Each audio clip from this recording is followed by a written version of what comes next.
कौन है चैतन्य महाप्रभु और इन्हें निमाई कहकर क्यों बुलाते हैं, आए जानते हैं संत यात्रा में। चैतन्य चरितामृत के अनुसार चैतन्य महाप्रभु का जन्म सन 1486 की फाल्गुन शुक्ल पूर्णिमा को पश्चिम बंगाल के नवद्वीप नादिया नामक गांव में हुआ।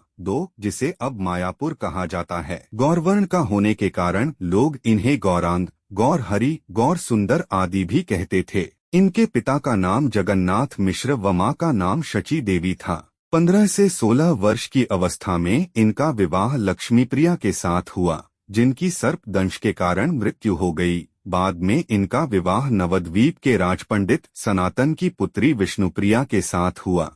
जब ये अपने पिता का श्राद्ध करने गए, तब वहां इनकी भेंट ईश्वरपुरी नामक संत से हुई। उन्होंने निमाई से कृष्ण कृष्ण रटने को कहा। तभी से इनका सारा जीवन बदल गया और ये हर समय भगवान श्री कृष्ण की भक्ति में लीन रहने लगे। सर्वप्रथम नित्यानंद प्रभु व अद्वैताचार्य महाराज इनके शिष्य बने। इन्होंने अपने इन दोनों शिष्यों के सहयोग से ढोलक, मृदंग, झांझ, मंजीरे आदि वाद्य यंत्र बजाकर व उच्च स्वर में नाच गाकर हरि नाम संकीर्तन करना प्रारंभ किया। सन 1510 में संत प्रवर श्रीपाद केशव भारती से सन्यास की दीक्षा लेने के बाद निमाई का नाम कृष्ण चैतन्य देव हो गया।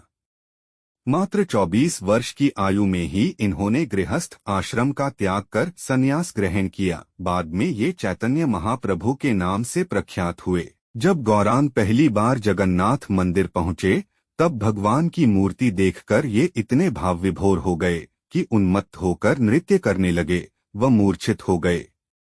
संयोग से तब वहां उपस्थित प्रकांड पंडित सार्वभौम भट्टाचार्य महाप्रभु की प्रेम भक्ति से प्रभावित होकर उन्हें अपने घर ले गए। श्री गौरांग ने अपने षड्भुज रूप का दर्शन कराया।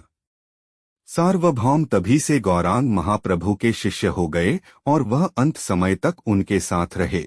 इनके हरिनाम उच्चारण से उन्मत्त होकर जंगल के जानवर भी इनके साथ नाचने लगते थे। चैतन्य महाप्रभु ने अपने जीवन के अंतिम वर्ष जगन्नाथपुरी में रहकर बिताए। यहीं पर सन 1533 में 47 वर्ष की अल्पायु में रथयात्रा के दिन उन्होंने श्री कृष्ण के परम धाम को प्रस्थान किया।